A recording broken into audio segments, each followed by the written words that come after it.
So glad with the content change. Before you were so mad all the time, it was easy to forget how smart you are. Can you explain gender dysphoria more in detail? What it feels like, how it affected your day-to-day life? Thank you, and thank you for the honesty too. You're right, I was getting more and more irritated in my videos, and I think it's because I'm tired. I'm tired of being in the more political, the debate, us versus them space. I don't want to. I don't want to make this topic about a conflict. I mean, yes, it technically is. Activists are acting crazy, have been for a long time, and we need to call them out. Of course, that's a type of conflict, but they're finally getting backlash now, and people are starting to wake up and not listen to them anymore. So I just want to solve the other issue, and that is people transitioning when they shouldn't do it. I don't want to be in a war, a cultural war with them. I want to reach out to them because I actually feel really sorry for them. And I don't mean it in a demeaning way. I of course know what it's like to deal with mental health issues, so I want to help them. Nobody's helping them. And I've realized that the type of content I made before will not reach out to these people. They will rightfully assume that I'm in a war with them and I'm their enemy. And I'm not. I'm not their enemy. I'm their ideology's enemy. But that's because I believe that that ideology harms them. I don't know if trans activists will listen to me now that I've changed my approach and my content style, making myself even more politically neutral. I don't know, but at least I'm trying. I want to reach as many people as possible, and that's why I'm being so neutral, politically neutral, ideological neutral. I want people to know that I'm trying to be an open-minded person because I'm passionate about understanding people's mental health issues, their struggles, their lives. Back to the question, what does gender dysphoria feel like? Great question. It's hard to answer, and I could talk about it for hours and still forget to mention some things. But I think gender dysphoria feels like a mix of depression, anxiety, stress, only when it comes to how you feel about your biological sex, you being your biological sex.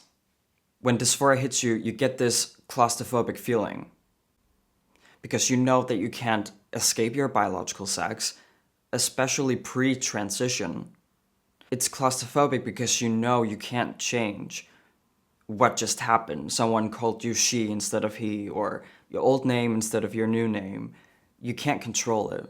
And I would say it was even more distressing when it was by accident, which is often the case. In my situation, it was always the case.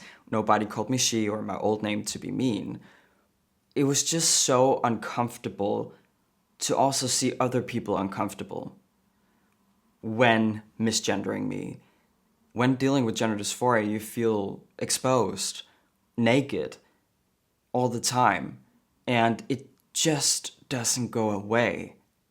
Of course, it could be worse out in public, but it's just 24/7, every single second. Even when you're alone, nobody can see you, nobody. You feel this type of feeling about your biological sex, about your life. Those strong negative emotions control every aspect of your life. Here's an example. I used to ride my bike every single day when I was younger. And pre-transition, I binded my chest to hide them. And the problem was the wind would expose my chest, the fact that I have breasts, and I couldn't do anything about it.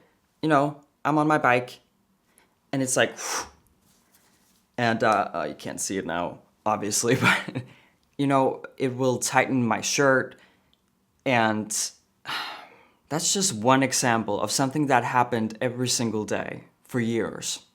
Gender dysphoria is distressing, is uncomfortable because you have to fight against reality constantly.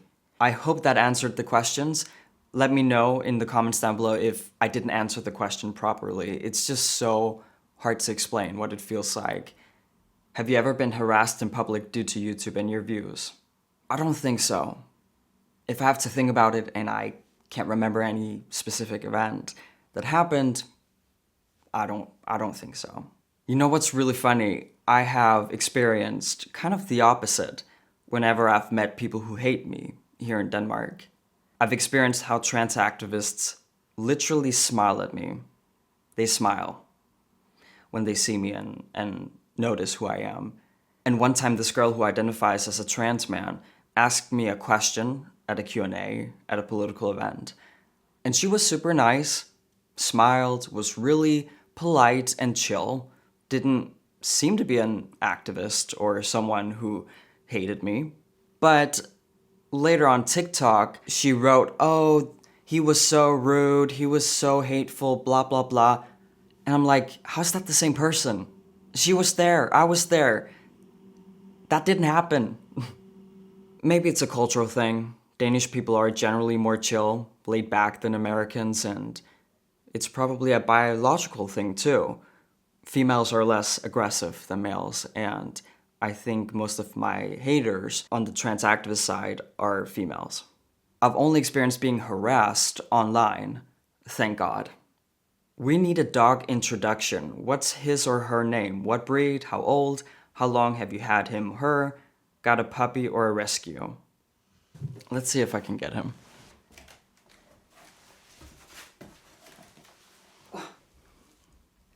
So this is Yusuf. Whew, I'm out of breath. Yusuf is a Labrador, fox red, and he is not like an old-fashioned Labrador. I can't breathe. He's like a skinny Labrador, so a lot of people think he's a Vizsla, but he's not. And he's almost a year and a half, and we've had him for a year, a little bit over a year.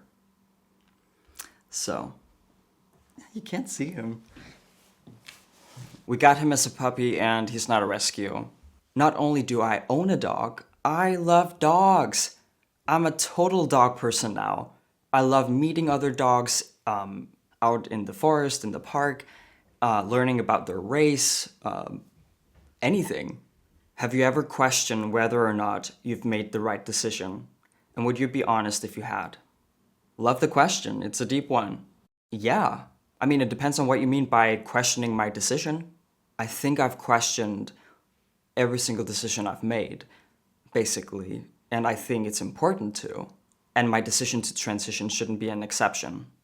Why would that be an exception? It's one of the biggest decisions I've ever made. There's a part of me that wants to answer no to this question, but that's because I am assuming you're asking me, do you regret your transition? And the answer to that is, of course, no. I am so happy. I'm so glad that I feel like this transition helped me. Not all people feel the same way. So I'm really happy that it all worked out. But that's not what the question was about. I'm aware. So many of the people who've transitioned spontaneously within the last 5 years haven't allowed themselves to ask themselves, is this the right decision? Will this benefit me? Will this make me feel better? Will this fix me? Neglecting that doubt is the worst thing to do in that situation. The worst. And I will admit, it's uncomfortable to ask those questions to yourself when you're going through it. When you're dealing with gender dysphoria, when you're transitioning, in the beginning of the transition, right? It's really uncomfortable. But it's so important to ask those questions and to be honest. I mean, if you can't be honest with yourself, when no one is listening, no one is around, you're just being alone with your thoughts and you can't even be honest there, life is gonna be so fucking tough and unbearable. And then you're not being authentic and it will probably not fix whatever you're going through. Another reason why I wanted to answer no to have you ever had doubts about your transition is because from the moment I transitioned, I felt a lot of relief. Psychological relief. The more I passed as a guy, the more relief I felt. And that's why I'm like, no, I've never had doubts. But, of course I've had. I've had doubts about any other decision I've ever made. So, speaking of honesty, that is my honest answer. Yes, I have allowed myself to be honest about that question, about that doubt. And after allowing myself to have doubts in all of it, I'm still happy with my decision. And I think it says a lot. Honesty is key. And I think being honest with yourself is sometimes more important than being honest with others. It all starts with being honest with yourself, right? And it can sometimes be really hard. It requires a lot of work and maturity, that's for sure. Thank you so much for watching this video. I really hope you liked it. If you want to see more content like this, remember to hit subscribe and the notification bell. I cannot wait to read them. Peace out.